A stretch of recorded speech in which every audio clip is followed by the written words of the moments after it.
structure and function as to merit what today would qualify them to obtain an ISO 9001 or more certification. This code of conduct and the unwillingness to compromise on quality, combined with an extraordinary degree of efficiency in administration and established hierarchy, would have prompted the gentry and nobility of the town to embrace this fraternity and hobnob with them to set up an order which hitherto had not existed. This, I believe, was the birth of modern speculative Freemasonry. It would not have arisen but for the fact that the system, as seen by the powers that be of those years, was one that could provide a platform for establishing an order amongst the intellectuals and nobility to promote the knowledge of the noble arts and sciences. You would be surprised to note that the founders of the Royal Society in London were mostly the earliest speculative Freemasons, including Sir Isaac Newton, whose idea, I presume, would have been to promote an order which would provide a forum for discussion and research into the hidden mysteries of nature and science, such as those of the liberal arts and sciences, which were unknown to a vast majority of the populace who were uneducated or ignorant, as education was not well established in those days. Gradually, as the fraternity expanded, the concept and modality of operation in the lodge changed from catechism and charges to performance of rituals with symbolism ingrained as what we have with us today. Seminars such as this are essential to bring Masons together, not only for the propagation of the knowledge of Masonry, but also to generate an inquisitiveness to dwell deeper into the mysteries of the craft and to understand that Masonry is not simply performing rituals or going up the ladder, but to achieve a transformation in one's own personal life and in one's own conduct, attitude towards and behavior with his neighbor. So I believe that every Mason should endeavor to make an advancement in Masonic knowledge, and utilize the opportunities provided by events such as this seminar, so well organized by the Millennium Lodge year after year. So, my brethren, I have in these few minutes allotted to me tried to bring home to you the very basic tenets in which our order is founded. Please at all times remember the primary object of our order is to cement and unite us into one great unit of firm, unshakable, unbreakable order, which would stand united to face any adversity, trial, or tribulation that would aim to besmirch or discredit the honor or reputation of the fraternity. This can happen only if each one of us takes seriously to heart the charge given to us on the night when we are adorned with that sacred apron of the bond of friendship by the senior warden and exhorted by the worshipful master never to put on that badge if we were at variance with or entertain animosity against a brother. We are again reminded as Master Mason that we would at all times maintain and support a Master Mason's honor. Most problems in our lodges arise when individual brethren fail to honor this contract made on those two occasions. Animosity, jealousy, acrimony, backbiting are all common to human traits in every human being. But a true Mason transcends these human frailties and rises above the mundane existence to shine as a citizen worthy of emulation. That is exactly what sets him apart from the rest of the world. I thank the worshipful master and the brethren of this lodge for the invitation extended to me present here and share a few thoughts of mine with you. My take-home message for you, my brethren, would be to remember the first of the basic tenets of our order, namely brotherly love, and never compromise on this issue, whatever the provocation may be. You may not do great charity, nor excel in the performance of rituals, but if you steadfastly adhere to be a true and good brother to every one of the fraternity, you would have more than necessarily justified your existence as a Freemason. Thank you.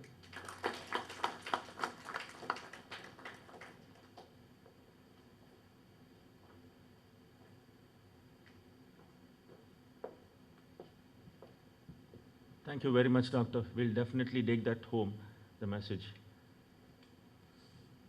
And also, it was a lucid analysis of mine. Thank you. I now request our Regional Grand Master, Right Worshipful Brother, Arvind Prasad. Please come.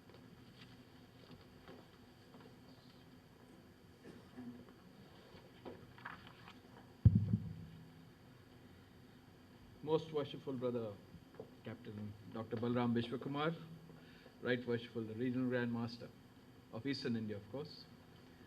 Right Worshipful Brethren, very Worshipful Brethren. Thank you. And brethren all. First of all, I thank all of the brethren of Millennium Lodge for extending this invitation to me to speak on this very sort of enlightening program which they have initiated a couple of years ago. And I congratulate the brethren of Lodge Millennium for this thrust on Masonic education which they have taken ever since, I think, Bharat started this lodge. As a counter to what Major Raja said, I think I must thank him first for blocking off the tsunami. I'm told that Vizag is safe from tsunamis. The Vizag coast is not prone to tsunamis, and since it comes from the south or the southeast, wherever, I thank him for the protection. Brethren, I thought that I would be addressing a lot of master masons, entered apprentices and fellow crafts, but as I have learnt over the last few years, they're a very elusive lot. And still, I'll go ahead. Brethren, from the topics which are listed in the agenda, we find that they are talking about masonry and other things. But today I will talk about a character, a particular character whom we have come across in Freemasonry, that is Hiram Abif. The central character around whom the story of craft masonry revolves is undoubtedly Hiram Abif. Who actually was Hiram? Was he a real character, or was he the result of Masonic fiction? Is his story in the craft a mere myth, or is it a real story? This is a brief presentation prepared from bits and pieces of information available on the internet, which attempts to throw some light on this aspect. Before proceeding to Hiram himself, let us first briefly go through the story of the craft. King Solomon was the son of King David. David, who had conceptualized actually this construction of the temple at Jerusalem, around which activity revolves the story of craft masonry. He ascended the throne of his kingdom at a mere 20 years of age, and his most important accomplishment was the erection of a temple to honor the Lord.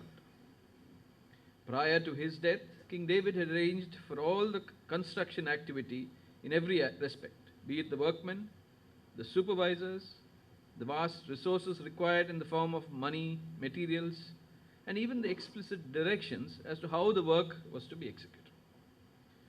Solomon sought the assistance of Hiram, king of Tyre, an ancient friend and ally of his father. The Tyrians and Sidonians, who were the subjects of Hiram, had long been distinguished for their great architectural skill, which would be necessary to complete the edifice in a reasonable time and with the appropriate splendor and magnificence. King Hiram, mindful of his former enmity and alliance between himself and David, lost no time in fulfilling that promise of assistance which he had given.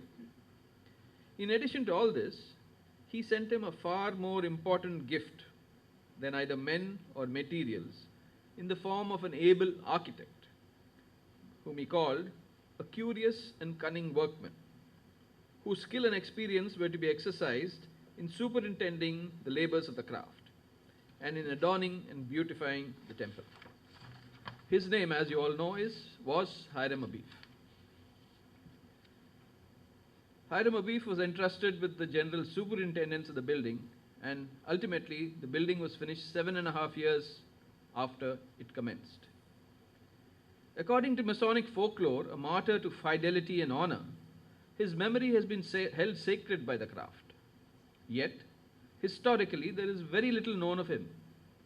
The fact that in the biblical accounts of the building of King Solomon's temple, there is no mention, not even the smallest hint of his death, has been accepted as a proof that he did not die during the building of that structure and that he was merely a mythological legend. On closer examination of the biblical narrative, and assuming for the time being that there was only one artisan in the name of Hiram, we are confronted with three basic contradictions. First, the descriptions of Hiram's parentage. In the book of Chronicles, Hiram is said to be the son of a woman of the daughters of Dan. In the first book of Kings, he is described as the son of a widow woman of the tribe of Naphtali. Both these statements were made by experts. The tribe of Dan occupied the hilly country in the immediate neighborhood of the Philistines, and Samson, the celebrated warrior and patriot, was of that tribe. Their proximity to Tyre, no doubt, resulted in intermarriages with the Tyrians, and hence there would be nothing very remarkable in the son of a woman of the daughters of Dan being a famous artisan of Tyre. Similarly, the tribe of Naphtali were located in the mountains on the northern border of Palestine, and from their nearest to Tyre and the necessities of trade from the seacoast, they had regular interaction with the Tyrians. And thus, this also does not seem extraordinary that a Tyrian artisan was the son of a widow woman of the tribe of Naphtali. Then we go on to the descriptions of Hiram's qualifications. Again, going to the book of Chronicles, Hiram is described as a skillful to work in gold and in silver, in brass, in iron, in stone, and in timber, in purple, in blue, and in fine linen, and in crimson, and also to grave any manner of graving, and to find out every device. In the first book of Kings, he is referred to as a worker in brass, and he was filled with wisdom and understanding and cunning to work all works in brass. These descriptions are very precise and detailed. No one reading them would imagine that they refer to the same artisan. The third aspect, the periods named of Hiram's arrival at the temple. In the second book of Chronicles, Hiram, in his letter to Solomon, had said, "And now I have sent a cunning man endued with understanding," etc. And in the book of Kings, after the house of the Lord and the house of Solomon had been built, we are informed, King Solomon sent and fetched Hiram out of Tyre. This implies that before the house was built, a skillful man was sent to King Solomon by Hiram, king of Tyre. After the house was built, Solomon sent and fetched Hiram out of Tyre. These two periods are 20 years apart. And house of the Lord took 7 years in odd, and the house of Solomon and the courts of the temple took 13 years in building. So again, there is an anomaly here which needs to be explained.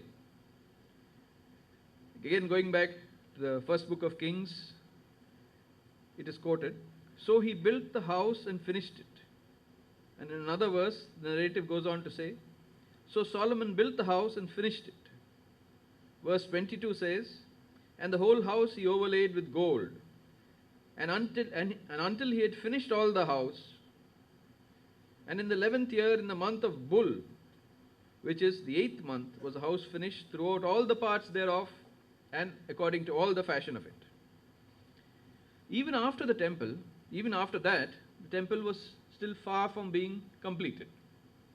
The outer courts and the houses of the kings, with all their magnificence and ornamentation, the pillars of the porch, and the altars and utensils of the inner court,